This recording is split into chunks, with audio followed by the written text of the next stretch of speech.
Hand out the collar! The electricity in the arena was unlike anything anyone had felt in months. January 26, 2026, would go down in history as one of those rare nights when everything aligned perfectly in professional wrestling. The anticipation had been building for weeks, rumors swirling through social media, speculation running rampant across every wrestling forum and podcast. Three of the most dominant forces in WWE were about to collide in a match that promised to redefine what a triple threat encounter could be. Roman Reigns, the tribal chief who had ruled WWE with an iron fist for years. Bron Breakker, the second-generation powerhouse who had been demolishing everything in his path with the ferocity of his legendary lineage. Austin Theory, the cocky and supremely talented young star who believed his time had come to ascend to the very top of the mountain. Three different styles, three different generations, three men who each believed with absolute certainty that they were destined to stand alone at the end of the night. The atmosphere in the building was absolutely suffocating in the best possible way. You could feel the tension in every corner, from the nosebleed sections to the ringside seats where celebrities and industry insiders had gathered to witness what many were calling a potential match of the year candidate before it even began. The stage was set with elaborate production values that made it clear WWE understood the magnitude of this encounter. Lighting rigs positioned strategically to capture every angle, multiple camera crews positioned around ringside, commentary teams in several languages preparing to call what they expected to be an instant classic. This wasn't just another match on another show. This was a statement, a showcase, a collision of past dominance, present power, and future potential all wrapped into one explosive package. The first entrance music hit, and the crowd absolutely erupted. Austin Theory's theme blasted through the speakers, that cocky, confident beat that perfectly encapsulated his personality and approach to the business. He emerged from behind the curtain with his phone already out, stopping at the top of the ramp to take one of his signature selfies. But there was something different about his demeanor tonight. Yes, the arrogance was still there, the self-assured swagger that had defined his character since breaking into the main roster scene.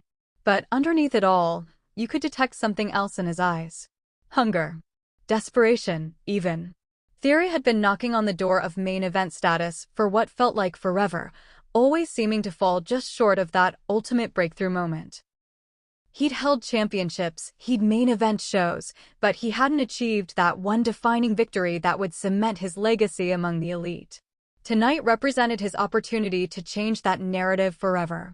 As Theory made his way down the ramp, the cameras caught every detail of his preparation. He was rolling his shoulders, loosening up his neck, his eyes constantly scanning the entranceway for his opponents. He slid into the ring with athletic grace, immediately claiming the center as his territory, pointing at the WrestleMania sign hanging high above the arena as if to say that his road to glory ran directly through this match. The crowd's reaction to Theory was mixed, as it always was. Some appreciated his undeniable talent and the entertainment value he brought. Others found his arrogance off-putting and were eager to see him humbled by either of his more established opponents. That division in crowd sentiment only added another layer to the already complex dynamics of this triple threat encounter. The lights shifted and the entire atmosphere of the arena changed in an instant. Bron Breakker's music hit like a freight train crashing through a brick wall, all bass and aggression and barely contained violence. The second-generation superstar burst through the curtain with the kind of intensity that makes people genuinely believe they're witnessing something special, something different from the typical professional wrestler. Breakker carried himself like a legitimate threat, like someone who could walk into a real fight and emerge victorious through sheer physical dominance. His physique was absolutely ridiculous, muscles upon muscles that seemed almost superhuman in their definition and size. But it wasn't just about looking impressive. Breakker moved with a fluidity and speed that defied his massive frame, combining power with agility in ways that very few big men in wrestling history had ever managed. The son of Rick Steiner and nephew of Scott Steiner, had wrestling royalty in his bloodline, and every movement he made proved that the genetic gifts had been passed down in full. But Breakker had also made it clear through his performances that he wasn't riding on family legacy alone. He had carved his own path, developed his own style, created his own identity separate from the legendary Steiner brothers. As he made his way to the ring, his eyes were locked on Austin Theory with predatory focus. The two had history, previous encounters that had been physical and heated. There was no love lost between them, no mutual respect, just pure competitive animosity and the desire to prove superiority. Breakker circled the ring rather than entering immediately, a psychological tactic designed to make Theory uncomfortable, to force him to wonder when and how the assault would begin. Theory tracked his movement, staying in the center of the ring, refusing to show any intimidation despite the size and power differential. The crowd was getting louder by the second, sensing that violence was imminent, that the tension building in the ring was about to explode into action. But they would have to wait just a little bit longer, because there was still one more entrance to come, and everyone in the building knew that this entrance would be unlike any other. The lights went down completely. The arena plunged into near total darkness, with only the glow of thousands of cell phone cameras providing any illumination. The silence was deafening, pregnant with anticipation. Then, the opening notes of Roman Reigns' entrance theme began to play, and the entire building seemed to shake with the force of the crowd's reaction. The tribal chief, the head of the table, the man who had dominated WWE for longer than most championship runs in history, was about to make his presence felt. The special counsel, Paul Heyman, emerged first, walking with that distinctive waddle stride hybrid that only he possesses, his face a mask of supreme confidence and pride in his tribal chief. Then Roman Reigns appeared, and it was like watching royalty make their entrance. Everything about Reigns' presentation screamed elite status, from the way he held himself to the deliberate pace of his walk to the intense focus in his eyes. He wore the championship around his waist like it was an extension of his very being, like he and the title were inseparable entities that had merged into one symbol of dominance. Reigns had spent years building this aura of invincibility, creating a character that felt genuinely special, genuinely important, genuinely different from everyone else on the roster. And the crazy thing was, it worked. Despite being a heel, despite his tactics often being underhanded and his methods questionable, there was a segment of the audience that genuinely revered him, that saw him as the rightful ruler of WWE. As Reigns made his slow, methodical walk toward the ring, both Theory and Breakker watched from inside the squared circle. Theory's expression showed a mixture of disdain and underlying concern. Breakker looked like a caged animal ready to be released, barely containing his desire to charge forward and start the fight immediately. Heyman walked ahead of Reigns, playing his role as herald and hype man, gesturing toward his tribal chief and speaking animatedly to the camera, though his words were drowned out by the crowd noise and entrance music. Reigns took his time ascending the ring steps, extending every movement to maximize the dramatic impact of his entrance. He stepped through the ropes with regal bearing and immediately moved to the center of the ring, positioning himself between Theory and Breakker, claiming the space as his own through sheer force of presence. The referee was trying to maintain some semblance of order, attempting to keep the three competitors separated long enough to complete the formal introductions and championship presentation. The ring announcer's voice boomed through the arena, introducing each competitor with the gravitas this match deserved. When Austin Theory's name was announced, he stepped forward and raised his arms, playing to the crowd despite the mixed reaction. When Bron Breakker's name rang out, he threw his head back and released a guttural roar that showcased the intensity burning within him. And when Roman Reigns was introduced as the champion, he slowly raised his right fist in his signature gesture, the acknowledgement pose that had become synonymous with his reign of dominance. The championship was held high by the referee, displayed for all three competitors and the crowd to see, a golden reminder of what this match was really about. The bell finally rang, and for a split second, all three men simply stood there, forming a triangle in the ring, each one calculating their approach. In triple threat matches, the dynamics are always complicated because there are no disqualifications, no countouts, and strategy becomes as important as physical ability. Do you try to eliminate one opponent first? Do you let the other two fight while you conserve energy? Do you attempt to dominate both simultaneously? These questions raced through the minds of everyone watching, and presumably through the minds of the competitors themselves.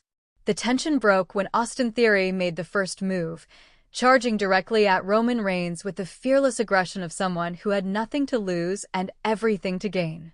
But Theory had barely taken 3 steps before Bron Breakker intercepted him with a devastating shoulder tackle that nearly cut the young star in half. The impact echoed through the arena, a sickening thud of flesh on flesh and bone on bone. Theory's body folded around Breakker's shoulder before he crashed to the canvas, clutching his midsection, the wind clearly driven from his lungs by the tremendous force of the collision. Breakker popped back to his feet immediately, his eyes now locked on Roman Reigns. The tribal chief stood calmly, seemingly unbothered by the explosive action that had just occurred mere feet from him. This was classic Reigns psychology, using his experience and ring awareness to let his opponents expend energy while he conserved his own.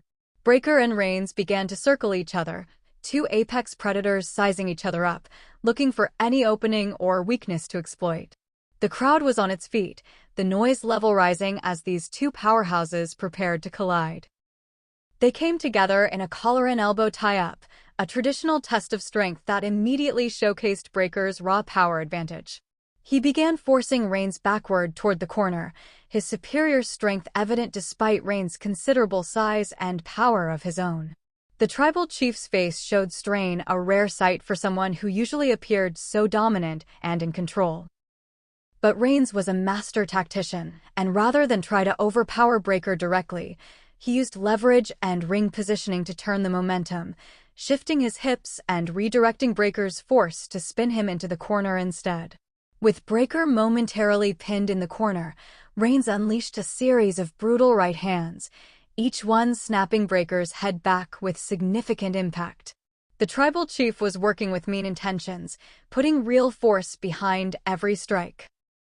But Breakker's toughness was immediately apparent as he absorbed the punishment and then exploded out of the corner, reversing positions and beginning to drive shoulder thrusts into Reigns' midsection. Each thrust drove the air from Reigns' lungs, the champion's face contorting with the impact of Breakker's considerable power behind each blow. Austin Theory had recovered by this point and saw his opportunity. Rather than break up the action in the corner, he positioned himself perfectly and waited for the right moment.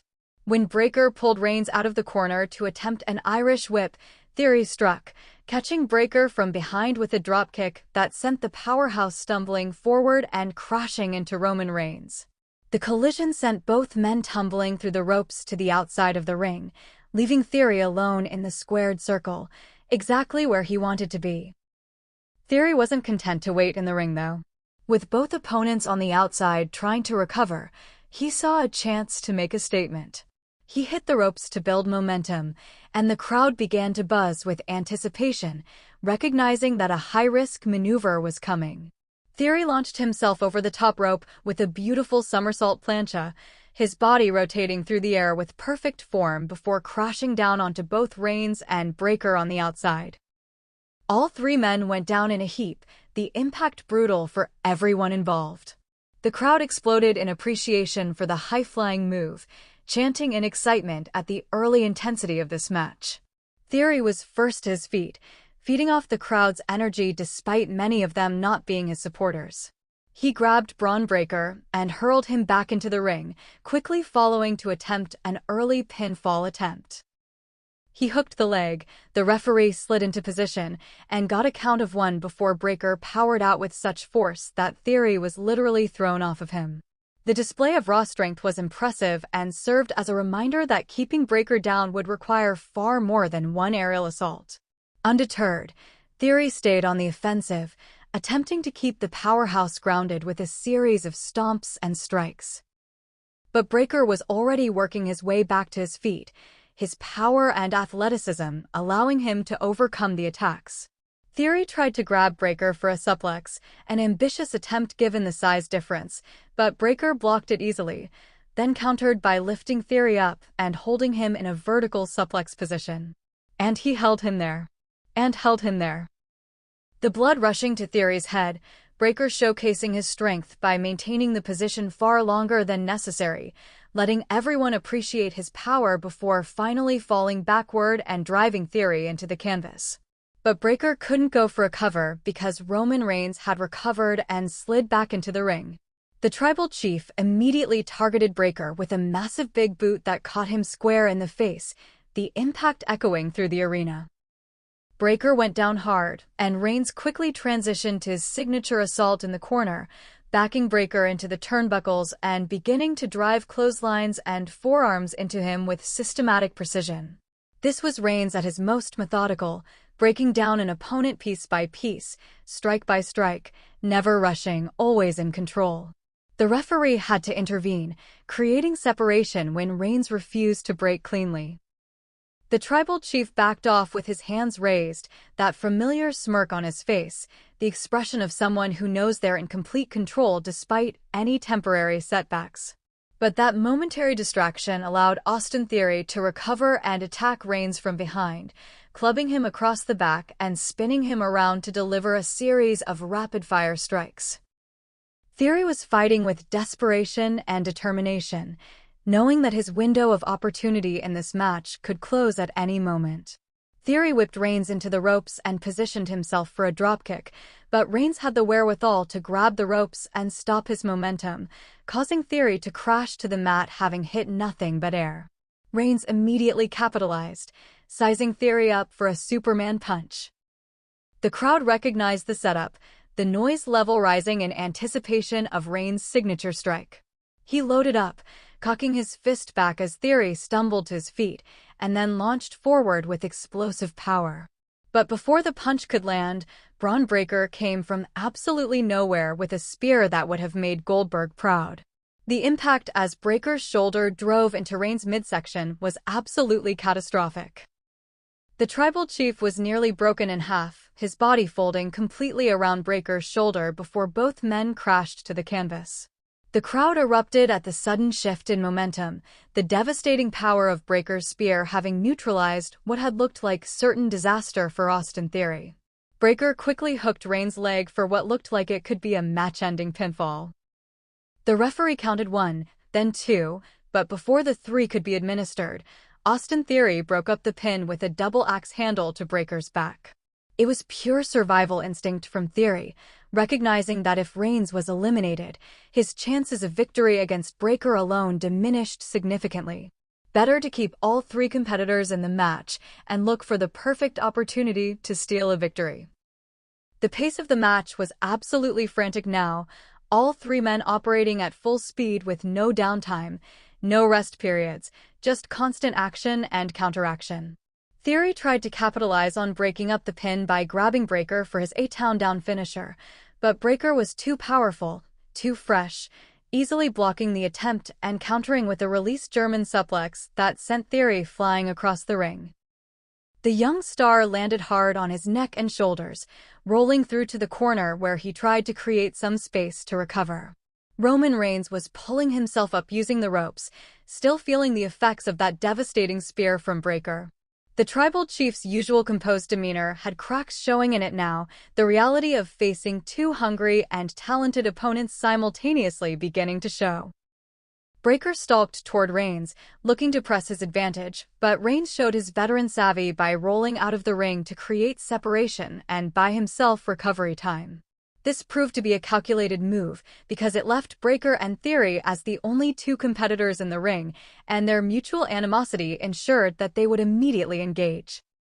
The 2 younger stars began exchanging strikes in the center of the ring, neither giving an inch, both determined to prove their superiority. Theory's strikes were quicker, but Breakker's carried more power, each punch feeling like it could end the fight if it landed clean.